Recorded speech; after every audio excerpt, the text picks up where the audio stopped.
رسول اللہ صلی اللہ علیہ وسلم کی ولادت مبارک 22 اپریل 571 عیسوی میں سوموار کے دن صبح صادق کے وقت ہوتی ہے۔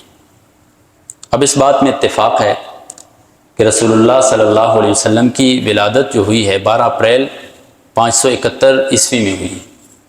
اسی طرح اس بات پر بھی اتفاق ہے کہ سوموار کے دن ہوئی ہے، یہ تو حدیث سے ثابت ہے باقاعدہ۔ اس بات پر بھی اتفاق ہے کہ حضور نبی کریم صلی اللہ علیہ وسلم کی ولادت مبارک ربیع الاول میں ہوئی ہے۔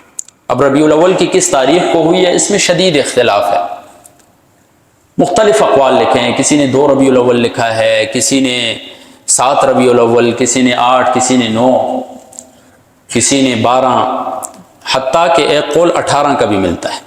بہرحال جو مشہور قول ہے کہ رسول اللہ صلی اللہ علیہ وسلم کی ولادت مبارک 12 ربیع الاول کو ہوئی ہے، لیکن محققین کی ایک جماعت ہے وہ فرماتی ہے کہ رسول اللہ صلی اللہ علیہ وسلم کی ولادت مبارک جو ہوئی ہے وہ 9 ربیع الاول کو ہوئی ہے۔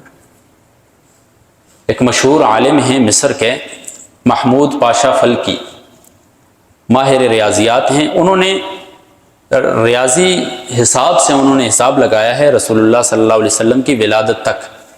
وہ کہتے ہیں کہ ربیع الاول کا مہینہ جو آتا ہے اس میں 12 تاریخ کو سوموار کا دن آتا ہی نہیں۔ اسی کے اوپر عرب علماء کا اتفاق ہے۔ قاضی سلیمان منصور پوری رحمۃ اللہ علیہ اپنی کتاب رحمۃ للعالمین کے اندر بھی یہی قول ذکر کرتے ہیں اور اسی کی تائید کرتے ہیں۔